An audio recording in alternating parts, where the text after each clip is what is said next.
Hej, velkommen til VIT.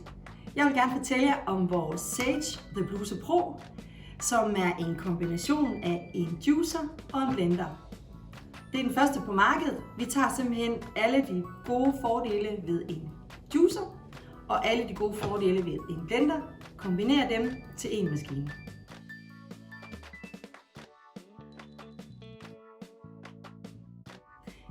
Det smarte ved at bruge en bluser, som jo er en kombination af en juicer og en blender, er, at du kan lave en for eksempel smoothie helt fra bunden af. Her skal du ikke tilkøbe en karton med appelsinjuice, men her kan du juice dine appelsiner friske.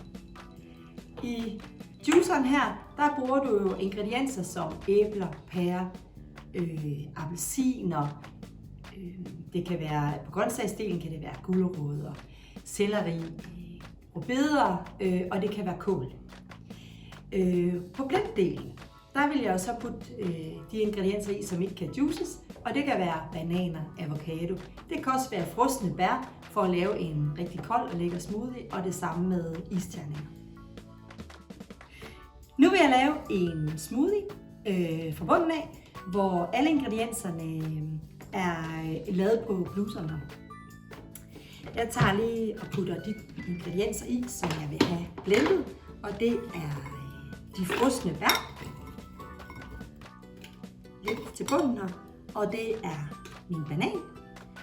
Sætter jeg på således, sådan, og sætter den i her. Og så vil jeg begynde at juice mine ingredienser. Jeg vælger her at putte den op på det hårde, fordi jeg tager æblerne først.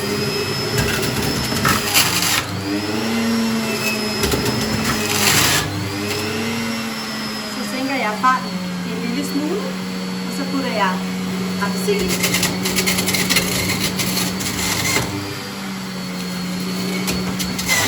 Således. Op i fart igen, og så får den blåer.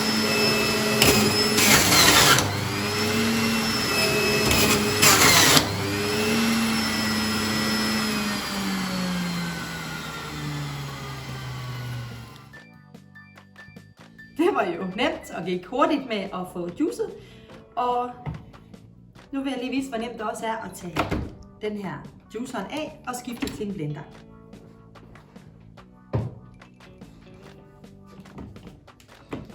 På her. Således. Og på. Og nu er jeg klar til at blende min smoothie. Jeg vælger smoothie her på. Det er et forudstillet program, så den tager lige et minuts tid.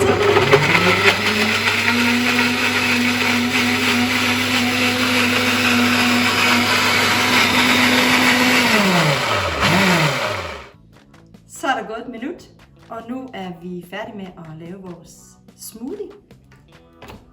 Napper den her af. Luk op for låget her. Og nu er vi klar til at nyde vores lækre smoothie.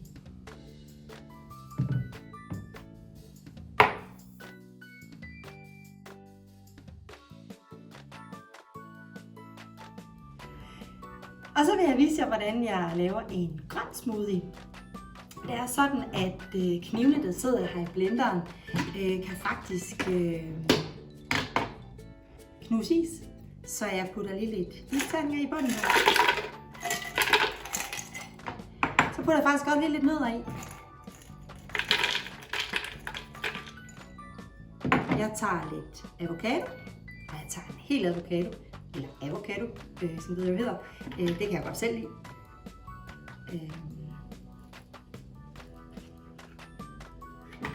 Således. Og så vil jeg juice resten.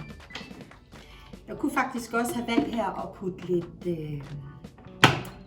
dadler i. Det kan kniven på blenderen faktisk også sagtens klare, for at gøre den lidt mere sød. Det var de ingredienser, der skulle blendes. Og så vil jeg juice de ingredienser, der skal til her. De er ikke så hårde, så dem tager vi på mellem. Og det bliver de her selleri.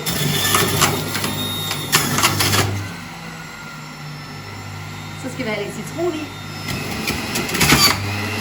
Og til sidst et helt æble.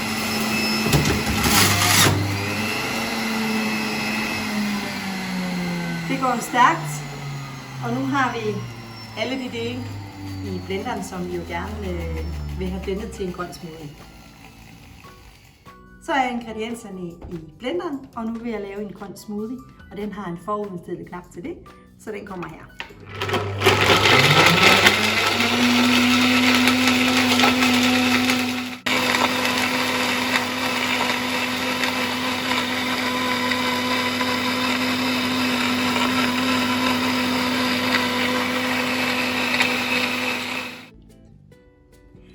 Så har vi en færdig grøn smoothie,